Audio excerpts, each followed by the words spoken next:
everyone. My name is Kwesi Tabaro. I'm the Deputy Director at the LéO Africa Institute. I'd like to welcome you to this webinar on climate change, another pandemic in waiting. It's the fourth and last in our four-part series as part of the COVID-19 Reset project that the LéO Africa Institute is implementing in partnership with the McNulty Foundation.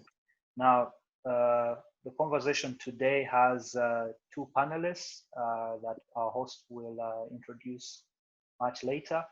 I will come back much later in the conversation towards the end to talk more about the COVID-19 Reset project and the LéO Africa Institute. So without wasting much time, I'd like to invite Wanjuhi Njoroge, who's a 2018 fellow of the LéO Africa Institute and the host of our conversation this evening. Wanjuhi, please. Thank you very much, Kwesi, for setting up this conversation. As Kwesi said, this is the fourth and final conversation of the four-part series on the COVID-19 response by LéO.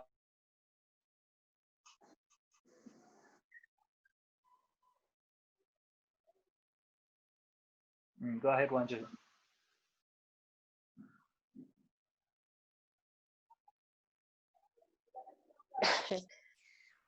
Kenya Power did the ugly thing, so. Sorry, it's okay. I will do you want me to do the introduction for you? Sure. Yes, please, and we hope it comes back. Sure, no worries. In the meantime, you can maybe switch off your camera. Okay. Sorry about that. Now I will take on from Wanjuhi. I would like to use this opportunity to introduce our two panelists today. Joining us from Kampala, Uganda is Joanitah Babirye, who's a 2017 fellow of the LéO Africa Institute. Joanitah? Yeah, thank you so much, Kwesi. Now, my name is Joanitah Babirye. I'm the team leader at Girls for Climate, where we are creating a movement of young people while putting women and girls at the forefront of climate action because of their vulnerability to climate change impacts. Apart from that, I also serve as the focal person for the We Are Tomorrow Global Partnership and also an ambassador with the Africa Youth Climate Hub. I'm glad to be part of this conversation. Thank you. And joining us from Nairobi, Kenya is Victor Mugo. Victor? Good morning, good afternoon, good evening from wherever you are watching and listening to us from. My name is Victor Mugo. I am the regional coordinator of the Climate Smart Agriculture Youth Network, a network of young people who are engaged in climate smart agriculture. I am also a lead author for the UN Environment Global Environmental Outlook for Youth in Africa, as well as a Borlaug-Adesina fellow. I am very happy to be here and to be speaking and to be a panelist. Thank you. Wanjuhi, can you hear us? Maybe you can go ahead with the questions. Yes, I can hear you. I'm back. The light is dim, but we are going to manage. So thank you very much, Kwesi, and welcome our panelists. Thank you so much to our participants for joining us. If you're watching us live on Facebook, we say Karibu Sana, which is Swahili for welcome. And without further ado, the first question to the panelists, both of them. Do you think that climate change is the next pandemic in waiting? Joanitah, do you want to go first? Sure, I can say climate change is not a pandemic in waiting, but it's already happening. And as years go by, we see it becoming really vivid. Now, the current pandemic, the coronavirus, has threatened many lives across the globe. But this happens when the world is already grappling with climate change. The difference between the two pandemics is that the main thing is time. Whereas coronavirus is short time, immediate, and easily felt, climate change is very gradual and keeps on building over time. I normally call it the pandemic that is going to slowly but surely kill us. The climate change pandemic will have no immediate action like coronavirus, where we can actually wear masks or social distance to prevent from catching the virus. The climate crisis needs a different approach. It's more of creating global and individual actions every other day. It's about trusting the local actions. So when we continue actually slapping nature with the different actions that we do right now that do not conserve it, it will slap us back, and we might not be able to avoid the slap. This makes it a very deadly pandemic that is already slowly but surely ravaging. We've witnessed this with the flooding that has been actually happening across the region, the drought, the wildfires ravaging forests, which are actually key carbon sinks. This is really happening in various countries across the globe.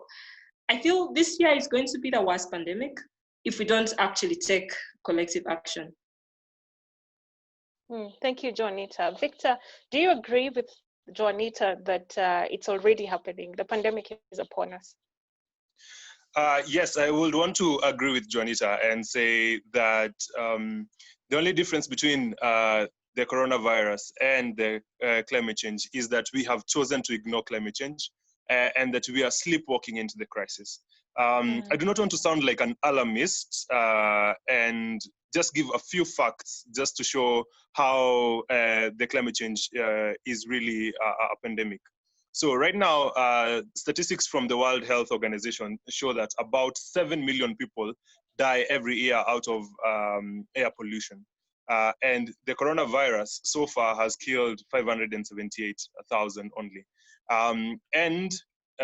Just looking at the sheer numbers of the people who die from air pollution, a very small part of the climate change, really just shows how deadly climate change is as a pandemic. Actually, I am also learning that the masks that we wear will become a permanent feature, not because of the coronavirus, but because of air pollution.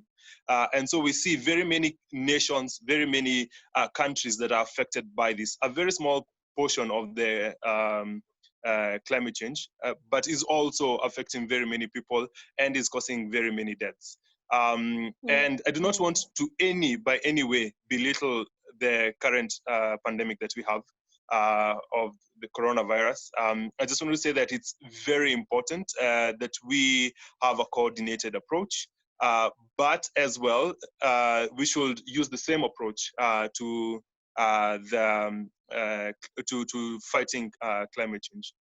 So in 2017 alone, we noticed that the global economy suffered about $340 billion in loss due to natural disasters.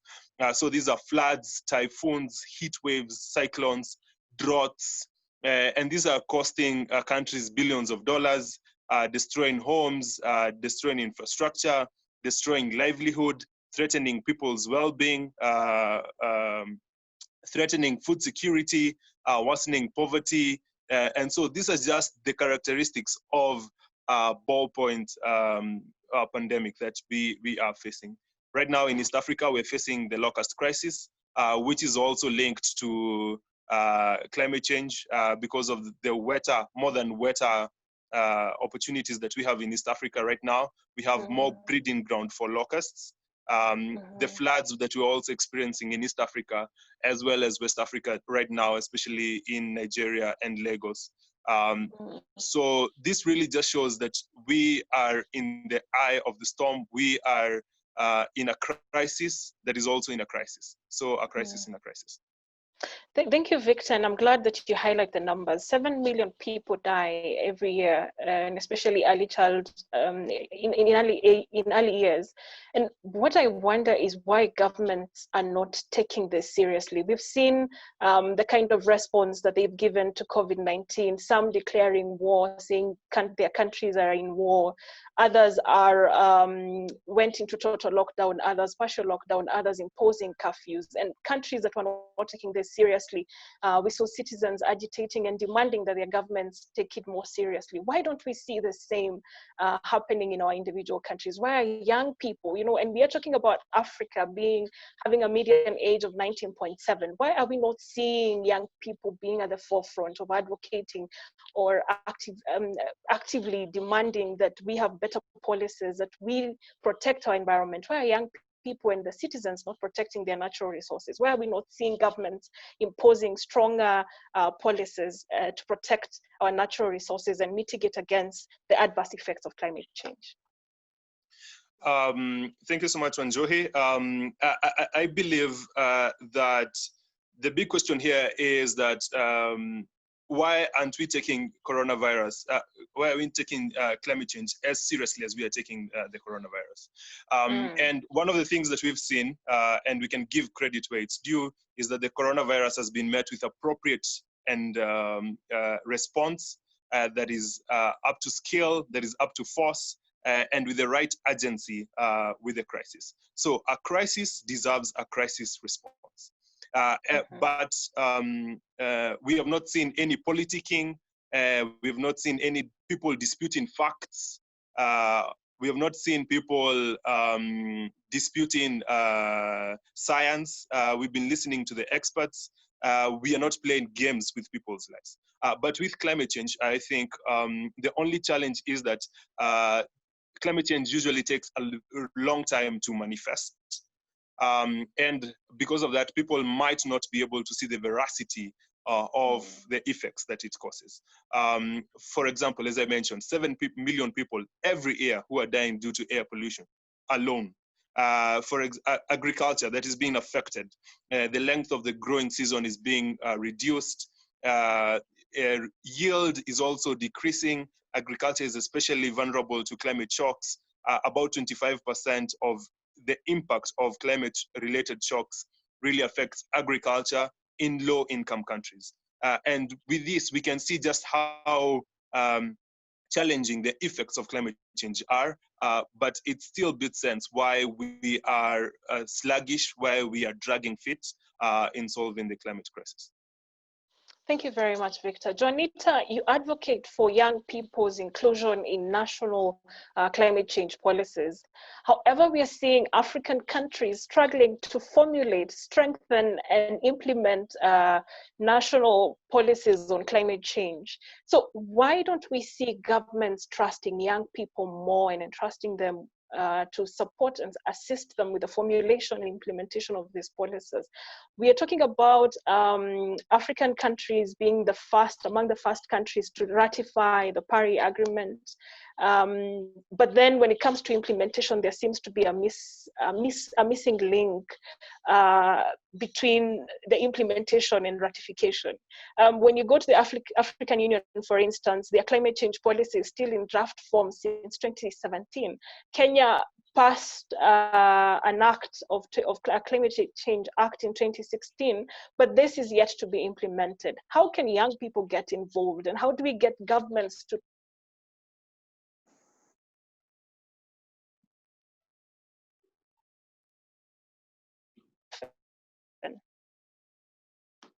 Joanitah?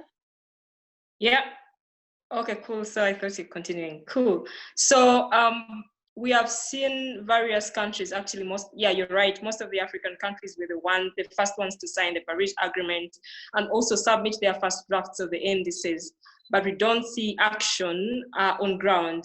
One, I would think it's because of either limited climate finances, where we expect annex countries, the developed countries, to be supporting us to really run these projects that we are putting on paper.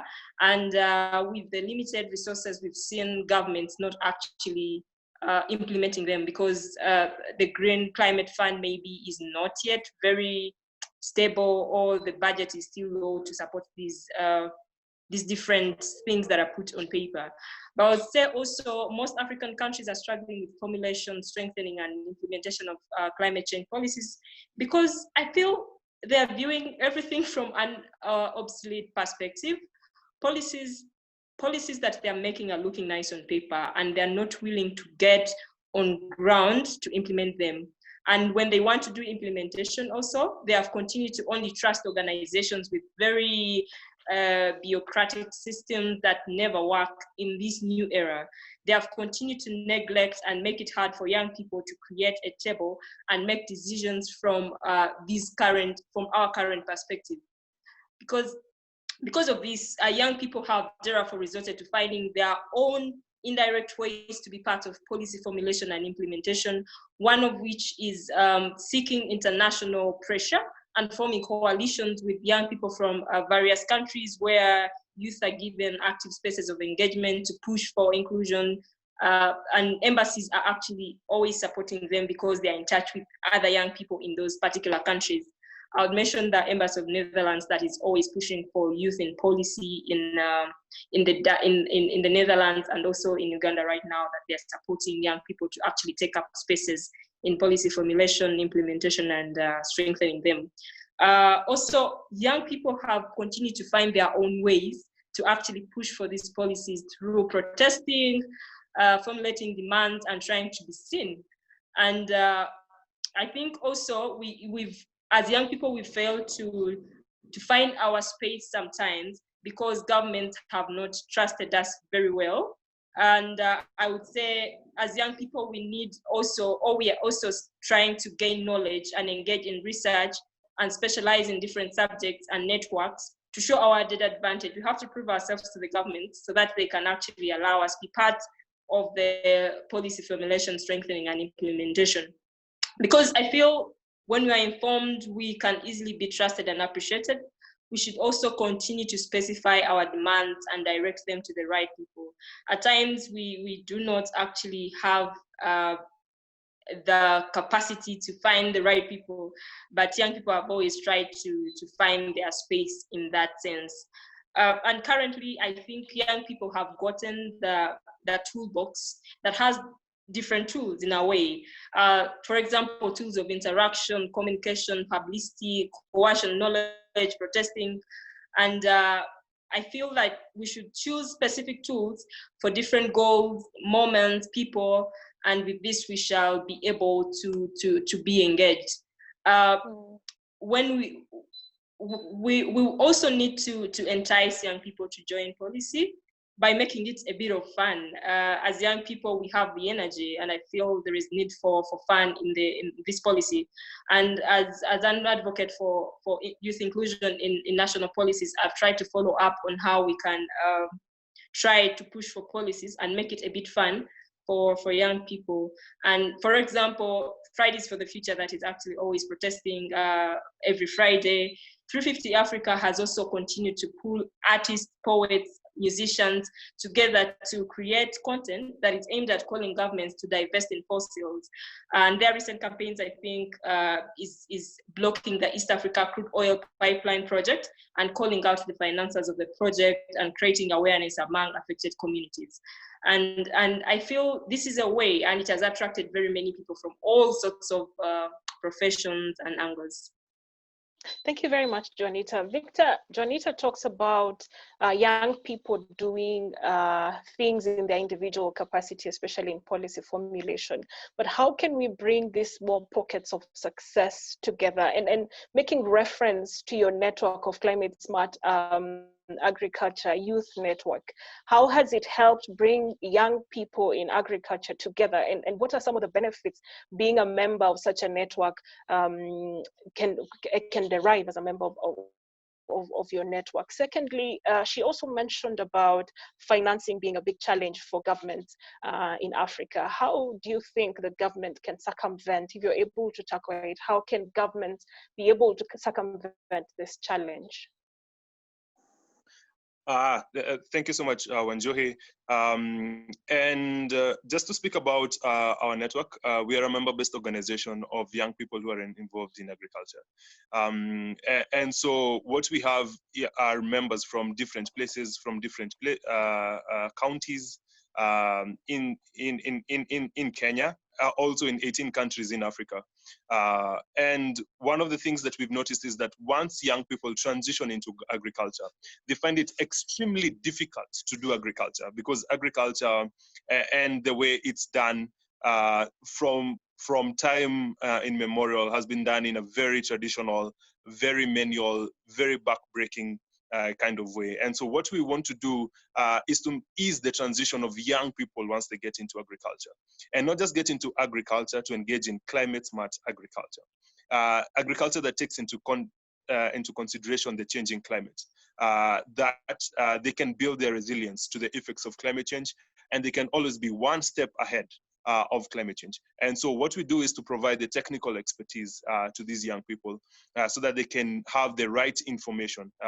Information is power. So once they have the right information of when to plant, what to plant, where to plant, what kind of seeds to engage in, what kind of other inputs to have, what are the conditions of their soils once they are planting, or once they're engaging in agriculture. So we see ourselves as a bridge between the technical information that is in big books and the practical information that these young people really need to know once they are getting into this.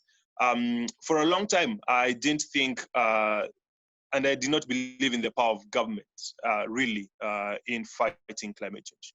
I thought that as young people, we can just mobilize, that we can come together. We can, for example, in my case, sequestrate soil carbon, limit deforestation, engaging in avenues that limit land degradation. We can plant trees and stuff like that.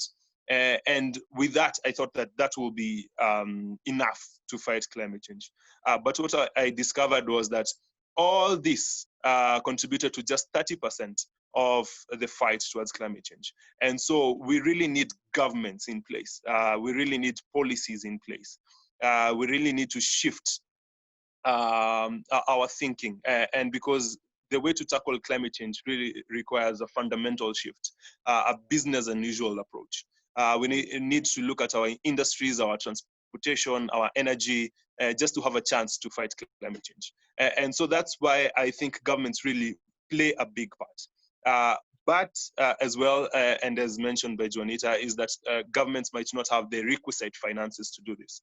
And while it's difficult because finances really are a key part, and resources are a key part in making sure that we can be able to fight climate change. And in this, I would want to just introduce the subject of climate justice. For example, Africa just emits 4% of all greenhouse gas emissions.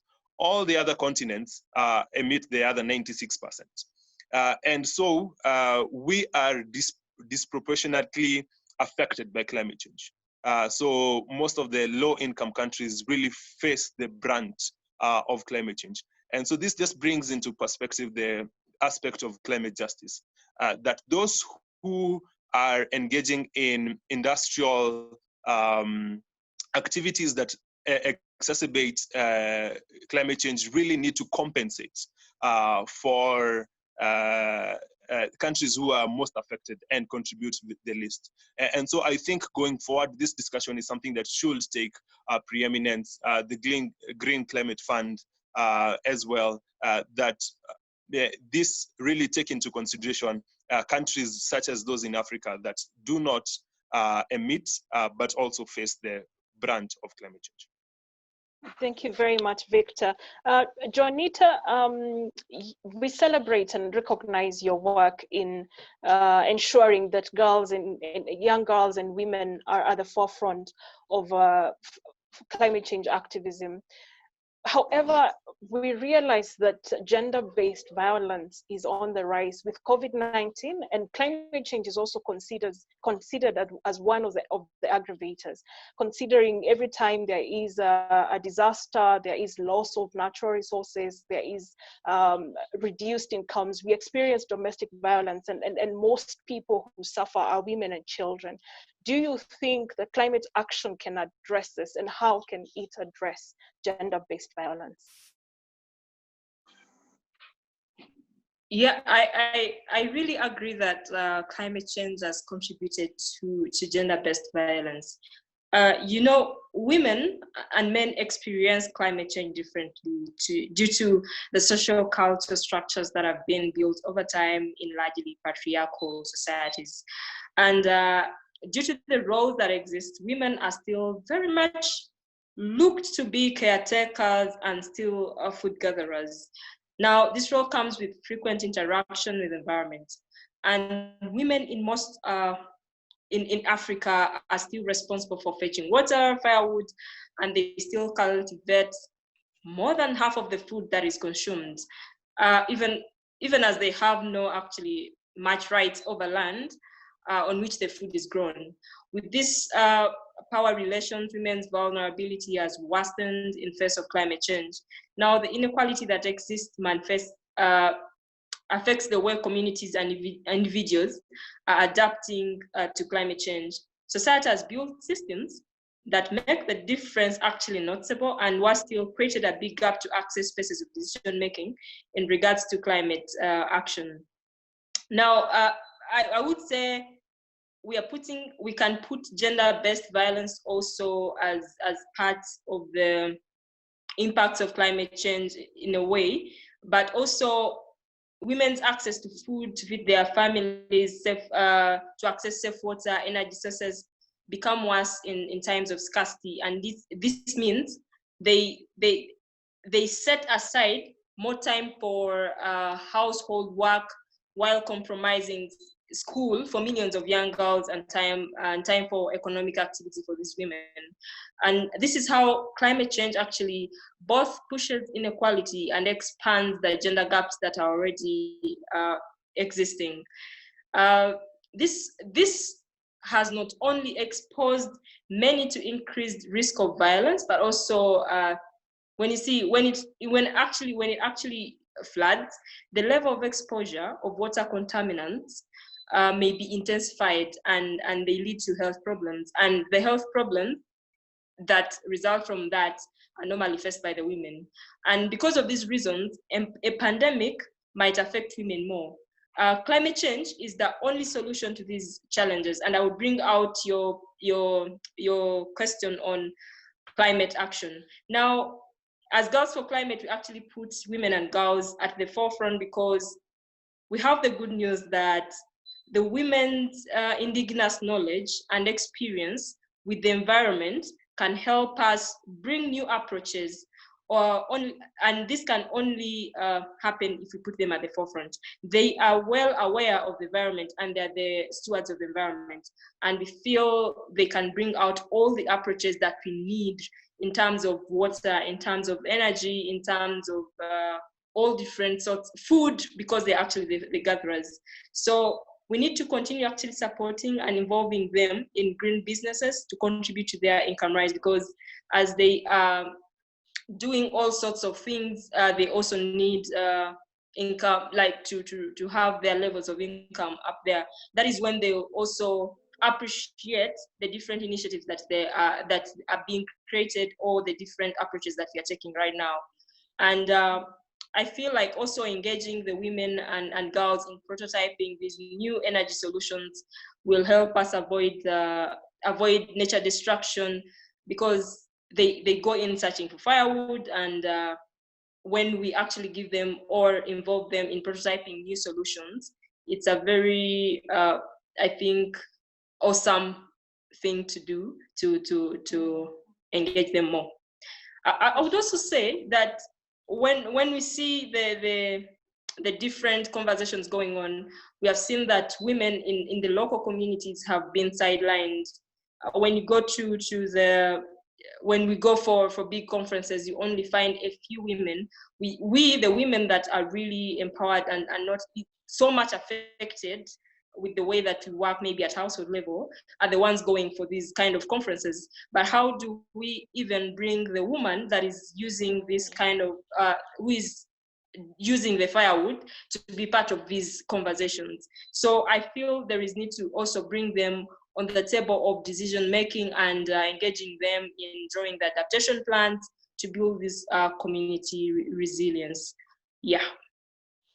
Thank you very much. And I love that you talked about indigenous knowledge, because there is a way we use to protect our environment. Our forefathers used to protect, not damage the environment. And what did they know that we can use to mitigate against the adverse effects of climate change? You also raise an important point of including women in decision making, especially with matters of climate change and climate action.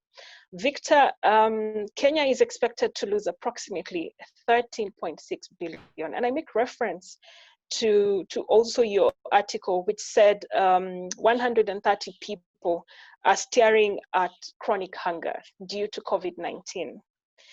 Farm produce this year, due to, Kenya will lose 13.6 billion of farm produce this year due to locust invasion, floods, and restriction of movement imposed to curb the spread of COVID-19.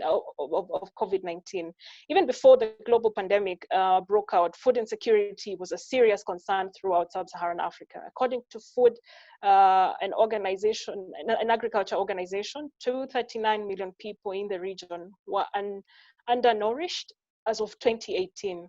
How do we keep agriculture safely running as an essential business? Markets well supplied in affordable and nutritious food, and consumers still able to access and purchase food despite movement restrictions and income losses. Victor? Thank you so much. Actually, it is extremely sad, as you pointed out, that very many people, millions of people across the world are chronically undernourished. Actually, a report yesterday that was released yesterday, the state of food security and nutrition in the world, released by WHO, IFAD, FAO, and UNICEF, shows that 690 million people right now in the world don't know where they're going to get their next meal. In Africa, these are about 239 million people. And now, even with COVID, with the coronavirus, then now there are about 130 million more people who are going to get into a situation where they do not know where their next meal comes from. In my own estimation, I think even one person going hungry is too much. Just one person going hungry is too much. And so we really need to look at our food systems. And this really we need to look at from a broad perspective, from an integrated point. For example, we produce enough food to feed the world, but the problem is distribution. In developed countries, then we have food waste. Where people really produce food, the food goes to the market, but once between the market and where people consume the food, that's where the food gets lost.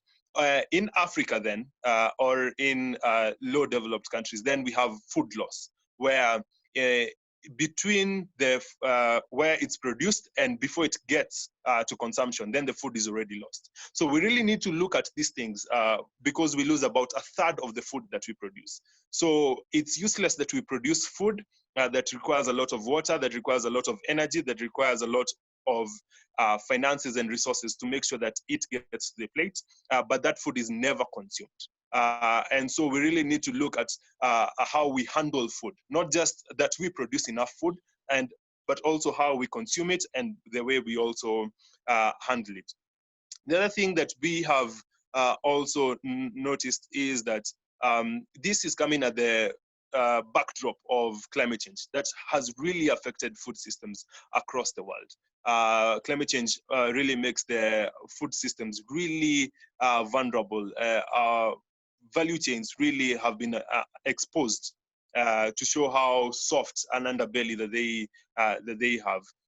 COVID has just shown us that with one strike, then we are unable to feed ourselves. With one strike, then we are unable to feed our world. And so this brings into perspective the aspect of resilience, that we really need to look at our food systems such that we can be able to fight the crisis that is at hand at that moment in time, be it climate change, be it COVID, the resilience of economic shocks for farmers. It is actually very sad that most of the rural people are the ones who are going hungry, yet they're the ones who produce the food. So you ask yourselves, do they get into farming because they're poor, or are they poor because they are farmers? This really should take us back to the drawing board of how we really look at our food and the way we consume our food, the way we produce it, the way we consume it. Thank you very much, Victor. And I think listening to you brings me to the question, what are the opportunities that exist in climate action? What are the opportunities? Can we use climate action as a means of creating employment? We are looking at a number, 25 million jobs will be lost due to COVID-19, and this is globally. Can climate action help us create employment? I'm listening to you talking about processing, food chains. I'm listening to you talking about distribution, and I see opportunities that can create employment for our young people. Is there an opportunity? What can we do to create employment by fighting or creating resilience? What are the opportunities that exist? Why should I, as a young person, be involved in agriculture? Why should I go back to the village and farm and come up with better ways of farming that will utilize the small space that I have, but still produce more, thus creating employment for me and many other young people? Yeah, absolutely. And I think all farmers of the future will be climate smart farmers. All farmers of the future will be climate resilient farmers, because with the current... Sorry, Victor, allow me to cut you short and ask you, what is climate smart farmers? Who are they? What is climate smart agriculture? And I think it's important that we break it down. Fantastic. So climate smart agriculture is a system of growing our food and that really takes into consideration three things. First, that we are able to increase the amount of food that we are able to produce. And so with such a small area of land, then you are able to produce more than you would have been able to produce. Second, that it builds your resilience towards climate change. So you are able to withstand the effects of climate change.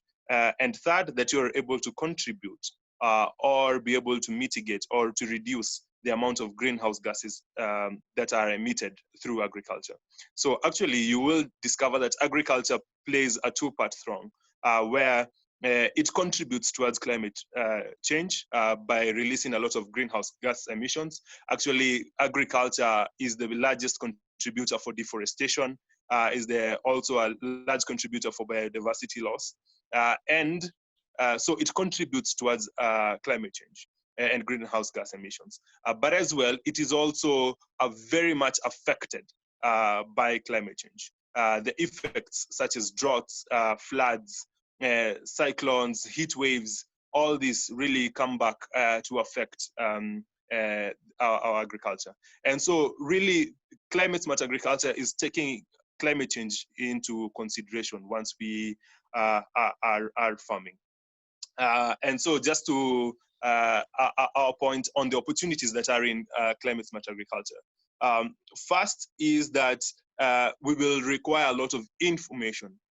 Information, for example, on where to plant, when to plant, and what to plant. So where to plant, what to plant, when to plant, because this really affects our output, and this really affects the amount of energy and effort that we are going to take into our farming practice. But as well, we also need information on accurate weather. We also need good seeds. We'll need healthy soils.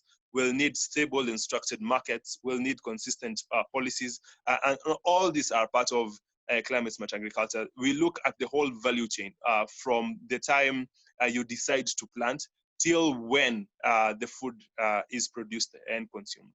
And so that is the kind of approach that really brings out the business in it. For example, the need for information will create a lot of opportunities so that we can be able to disseminate this knowledge to farmers. As well, value addition will be a game changer. I have come to learn that we produce a lot of cocoa, but only receive 3% of the price of chocolate. So a farmer receives just 3% of the price of chocolate. It's even sad to realize that most of the cocoa farmers will never take chocolate because they cannot afford it. it's out of their reach. And so really we need to look at value addition, that once we produce something, that is not the end product, that we look into ways in which we can add value to it, and then it becomes more resilient and even more marketable, and then it can fetch even a better price for farmers. And so there are numerous opportunities within the agri value chain. The only challenge that we have is sometimes we look at production, growing that crop itself. But we really need to look at from the time a farmer decides to plant, once a farmer plants, how the farmer really gets their planting going, including their seeds, their soils, but also looking further into markets, distribution, as well as consumption. So looking at the whole value chain is the game changer, and that's where the business really is. Thank you very much for raising that point, Victor, because it also makes me think about insurance and looking at how exposed we are to the effects of climate change, how exposed farmers are. Look at the locusts, look at the flooding that has hit East Africa. And all these are things that require insurance. Imagine if the farmer was insured, and this builds resilience. Joanitah, you talked about indigenous knowledge, and it makes me think about the drought-resistant crops that farmers can plant. Why aren't we as Africans going back to the cassavas? Why are we still leaning and clinging on to the rice, the posho or the ugali? Why are we not eating our cassavas? Why are we not going back to that? And I believe these are healthy and they will resist the drought, for instance. They will withstand harsh weather conditions. Joanitah. Yeah, I think Victor raises a good point on that. I feel people are not actually getting back to these indigenous crops. One, because of the present things that are really happening. And just like we said, that climate change and the crisis and all this is within understanding the different things that we need to actually push for climate action. When you look at the indigenous knowledge that they have right now, they cannot actually use it sometimes because their leaders, only their leaders are skeptics. They are climate change skeptics, and there is not so much investment going into that.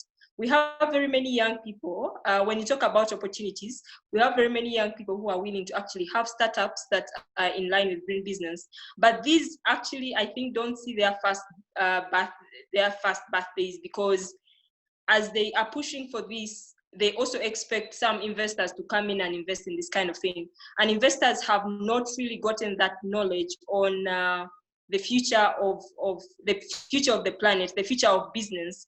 I feel, for me, I feel the future of innovation is green, and green entrepreneurs will have a very big advantage over other entrepreneurs in the years to come, because people are going to start looking out for them. But right now, we don't see them really investing their time and effort in innovating in these different green startups because of that. There's a lot of skepticism, there's a lot of disbelief in science, there's a lot of there's not so much information and knowledge that is exposed to these different young people that are doing this kind of things. And there are also things that stop them from actually, because as someone is actually starting their innovation or startup, they are looking at growth and scaling. And without help, without one-on-one guidance, we have seen these people actually lose out these kind of things along the way. And what people are right now putting a lot of effort in is maybe reusing plastic, creating other forms of energy and stuff like that. But we do not see growth or scaling in this kind of thing. And it actually demoralizes these guys that are really trying to work this out. So I feel there's so many opportunities in climate action, but there's also need for people to be aware of the opportunities that are in, and also, like, I feel those that are in big positions to actually push for this. For example, investors, for example, people should have to know that this is a very important issue and also accept the science and also accept the need to actually invest in those different innovations to allow young people have these kind of innovations and opportunities and create more jobs from that. Yeah, and I like what you're saying, Joanitah. Now, thinking about the future generation, I feel that schools, especially primary and high schools, are the best places to nurture future generations of people who are conscious of the environment, people who will fight and protect the environment. What are some of the programs that you engage in that ensure that future generations are factored in, or you're raising a generation that is ready to protect and fight for their natural resources? Yeah, so as Girls for Climate, we're engaging in different programs for children, one of which is building a curriculum for schools. So far, we have tried to push for the inclusion of this curriculum in all schools in the country, but we have gotten like slow buy-ins. So what we've decided is to first take these curriculums to international schools. And these are actually getting to there's like so much information and education going out to these schools.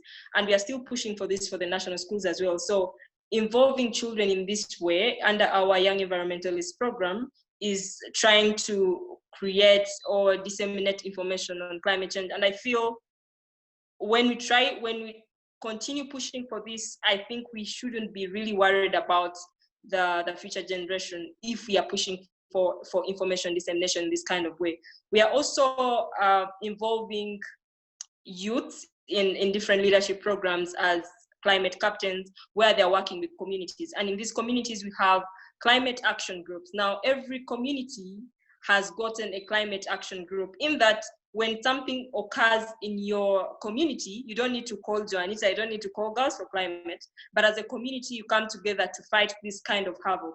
So we are trying to actually create a generation that is mindful of their environment, not only leaving things to the experts, not only leaving things to the government, not only leaving things to what we call the leaders, but also community influencing this action. Because if I see wetland encroachment, if I see things that are creating havoc in a society, I'll not know as Joanitah, but if someone in that community is really aware of the impacts of this, they can always gang up to actually stop this kind of thing.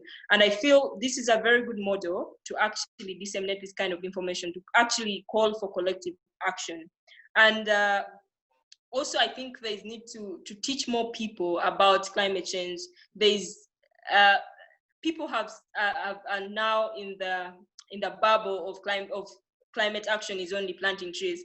But sometimes I'm actually called to schools, to different occasions, to plant trees, and people just plant ceremonial trees and they don't even know how to plant this kind of tree. And it is really sad, because even the basic of planting a tree is a problem. Then what else can you as a person do? So I feel there is a lot of information dissemination needed in all angles without isolating anyone, because even those that you think actually know, they don't really know. So in my experience in working with community, in working with children, working with youth, working with the old people, working with women and girls, I've gotten a lot of experience in handling these different ways of disseminating this kind of information. Thank you very much, Joanitah. To our audience and participants, please post your questions in the chat box. If you're watching us on Facebook, please chat us your questions as well, and we will recognize them. Don't worry, Kenya Power decided to pull one on me today, but we thrive nonetheless. Victor, I would want to come to you and then maybe think of this as your final remarks. What are some of the lessons that we have picked up from COVID-19 that we can use in climate action, in mitigating the adverse effects of climate change?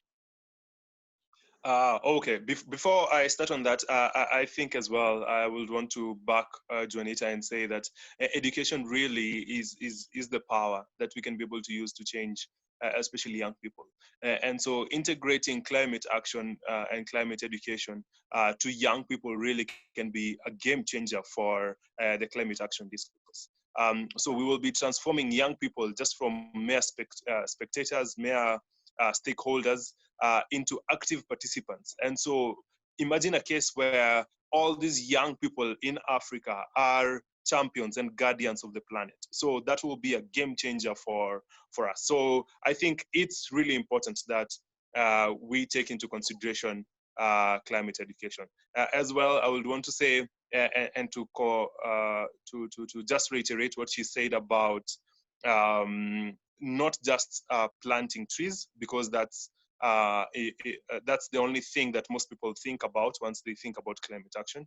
But as well, and even to governments, I would want them to not just plant trees, but to grow trees. Planting trees we've done for a very long time, from time immemorial, but we have not grown trees. Growing trees to maturity, where they can be able to have effects on positive effects on our environment. We've seen countries that have been able to do this. Ethiopia that planted 350 million trees in a single day, very commendable. That was just planting trees. Looking forward to when they can be able to monitor and see how many of these 350 million trees were able to be grown. I give an example of Rwanda, where they plant trees faster than they cut them down. And so it's one among very few nations in the world that has been able to ensure that their tree cover is higher than what is even expected. And so just kudos to them for that great work that they're doing. Again, now coming to your question, is that coronavirus has provided us with very useful lessons.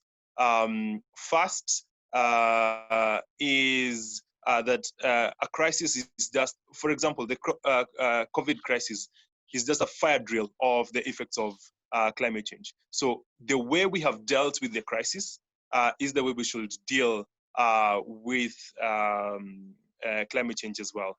So a crisis deserves a response that is befitting of a crisis.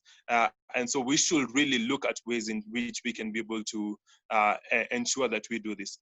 And as I said earlier, is that with COVID, there was no much politicking. Most countries responded fast.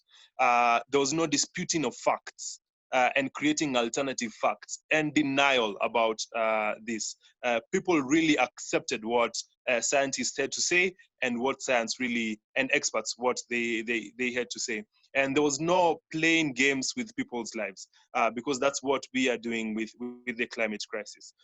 There was an appropriate scale, force, and urgency to the crisis as was required. And even most importantly, is that the smallest actions really took, that were done by very many people, really helped to propel this information forward. For example, I spoke to my 2-year niece and I wanted to hug them. And they told me, Corona, Corona. So they do not want me to hug them because they already know about this. And for example, looking at the same child who is 2 years, they do not know anything to do with the environment or how they should really take care of the environment.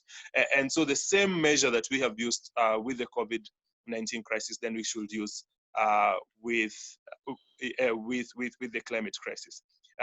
Most importantly, and as I finish, I think all actions count. No one is too small to make a difference. All actions really count. And so we really require everyone in the discourse. In the COVID-19 crisis, we can see small actions such as people wearing masks. We can see people keeping social distance, washing their hands, and that small actions that look very negligible have been able to save us from this pandemic. And so it should be the same with the climate crisis, that the small actions, planting one tree, not littering, not wasting food, simple things such as that really go away in ensuring that we can be able to fight the pandemic and the current crisis. Thank you very much, Victor. Every action counts. Joanitah, do you have your final remarks in 1 second? Okay, I would say the coronavirus has shown us a path forward, and we must have the courage to break from the status quo and go down it. Governments have been thinking that having a crisis like climate change or our coronavirus will just need different approaches. But I think the way we've handled, I'll agree with Victor, the way we've handled the coronavirus should be the way we should actually start from today to actually fight climate change.